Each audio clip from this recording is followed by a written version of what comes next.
kagitna. Tapos makukulay yung kanilang mga variety niya, no? Yan, yung may mga. So eto na nga po, at nagkakagulo sila ngayon dahil ito na lang yung ating available. Imagining.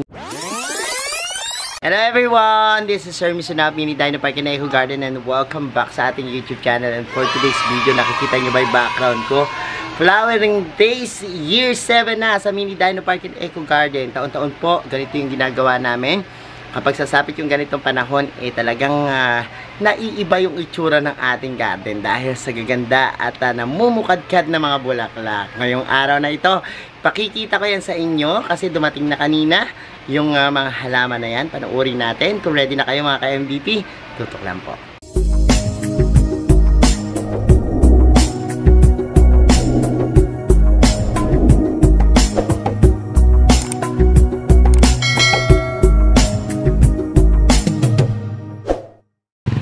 Ito na po yung ating mga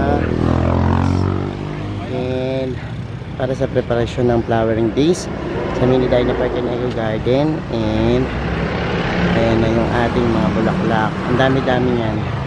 So tingnan natin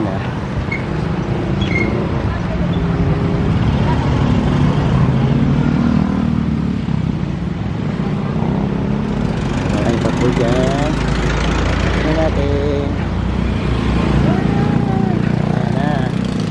Ayan yung unti-unti nga pinapasok dito sa ating garden.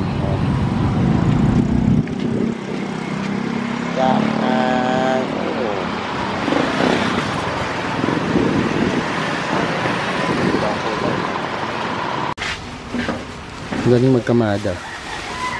Ayan na po. Ay ka ba? Sige. Galing. Bilis mo ano.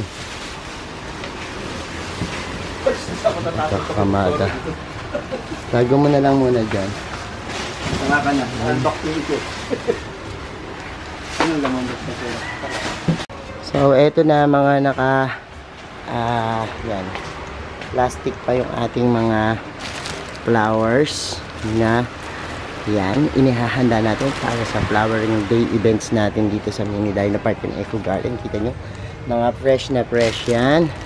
And sabi ko nga sa inyo, ang dami niyan. Almost 1,000 po na bulaklak yung ating pero yan, tatanggalin namin para makita nyo lahat-lahat nung ating mga designs, no? Mga itsura at variety ng mga flowers. And we're back mga ka-MTP. Sobrang busy po talaga ng mga tao dito sa Mini Dino Park and Eco Garden. At talaga namang ang daming magagandang bulaklak at excited na ako pakita yan sa inyo.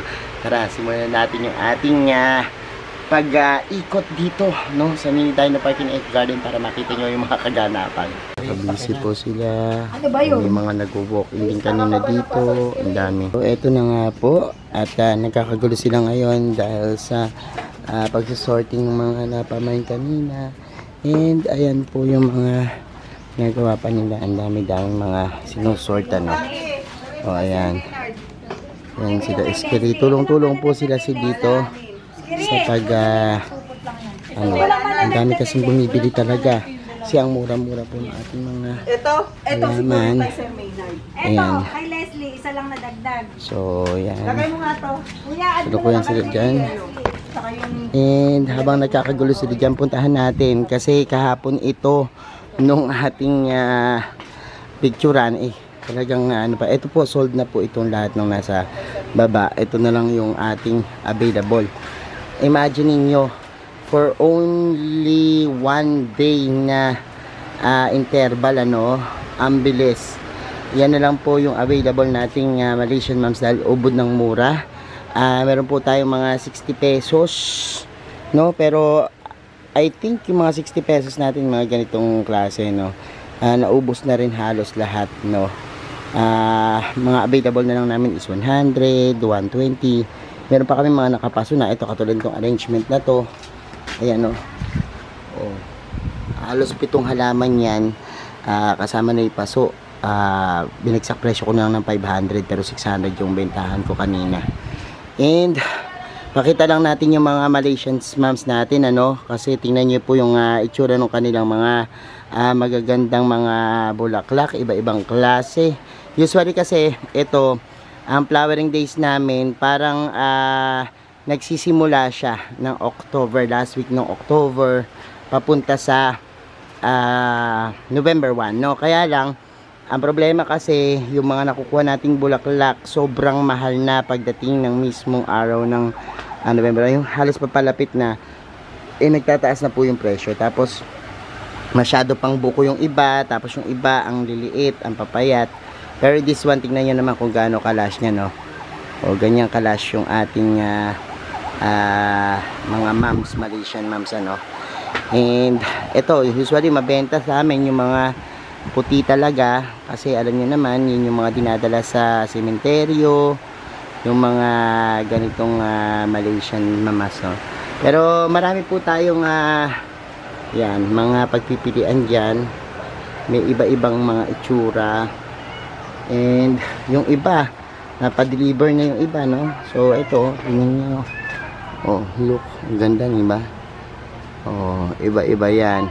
Pero ang kagandahan dito kasi napakaraming buko, no, napabuka pa lang yung sa ating mga Malaysian moms, at yung mga buko na ito ay talagang bubuka yan, ano, pagsapit ng November 1. Kaya naman talagang pinili namin yung maraming yan, palabas na buko pa lang, para in any case na tumagal pa ng ilang araw, yan, magbubloom siya ng ganito kaganda, oh.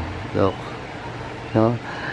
Ang mga Malaysian moms, maganda yung simbolismo niyan, kasi isa yan sa tinuturing na lucky plants, ano, yung moms na tinatawag, yung chrysanthemum na tinatawag, kasi yung mga chrysanthemums sa ibang bansa talagang lucky charm nila, no, pagdating sa pagpapaganda at pagtanggal ng stress, yan, pagtanggal ng mga anxiety, yung pag-aalaga niyan. Usually kasi ang mga moms ay talagang nabubuhay lang sa malamig, pero nabubuhay din naman dito yan, kaya lang with the proper and talagang madalubhasang pag-aalaga, ano, kasi pag ito hindi nyo bibigyan ng magandang pag-aalaga dito sa lowland, mabubuhay naman siya, kaya lang ang hirap pa bulaklak yan, ano. Pero sabi ko nga, once na yung bulaklak ay tumagal na, pwede nyo nang ikat yan, ano, kasi yung iba ang ginagawa, kinaka talaga yung pinaka bulaklak, kasi once na ito nabulok na brown na yan, ang mayayari po, magkakaroon po ng pagkatuyo din yung pinaka stem, kaya dapat ikat na para suplungan uli ng bagong flowers, ano. Ganyan yung mga Malaysian moms dito. Sabi ko nga, para tumagal siya at mas maging maganda po yung kanyang bulaklak dito, mas mapanatili ganda, iwas kayo sa pagdilig ng mga bulaklak, lalo na kasi pag natapatan po ng init yung bulaklak niya dito sa lowland at naistakan ng tubig, maaaring mag brown, ano, at mabulok. Pero kung halimbawa ang gagawin natin is i-maintain natin yung bulaklak niya, pwede lang po kayo misting, ano. Usually ako, naglalagay po ako ng aspirin dun sa mga ini-spray na tubig, ano, kasi yung aspirin po maganda yan talaga sa mga pampapafresh ng bulaklak. Iba't ibang varieties yung ating mga moms. Merong shade ng pink, yan, may mga stripes na ganyan, no. Oh, tingnan nyo. Ang kagandahan kasi sa kanila, meron silang parang mga buttons dun sa pinakagitna, tapos makukulay. Meron din naman iba, yan, ito yung mga buttons na tawag natin, yung pinaka variety niya, no. Yan, yung may mga pinaka bilog sa gitna, kasi meron din naman na moms na ganito yung kanyang itsura, yung parang petals lang lahat, no. Yan, katulad niyan. Makikita natin na iba yung kanilang mga itsura o pinaka-design, no. And yan, nakakatuwa yung ating mga palms, no? Iba't ibang klase, iba't ibang itsura. Tapos meron din kaming binibida yung mga pompoms. Ayan. Usually ang mga pompoms namin dito mura lang talaga, no? Nakapat na siya, minsan 100 na binibenta. Oh, tapos meron yan ano, yun ang 70, 550, depende no, kung gano'n nakaano. At yung mga marigold natin, gusto ko tong marigold talaga, kasi ito talaga, dito sa lowland talaga, subuko na kumakapal, nabubuhay. Itong yan, mga orange, may yellow tayo, may red pa nito tingnan natin yung red ano, dun kasi sa may dulo, may mga red, no? Oh, ito yung mga red. Oh, ang ganda rin ano, di ba? Yan. Tapos meron tayo dito mga Christmas cactus. Oh, ganda. This one.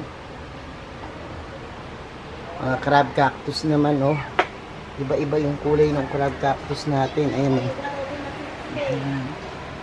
Ayan. Ayan.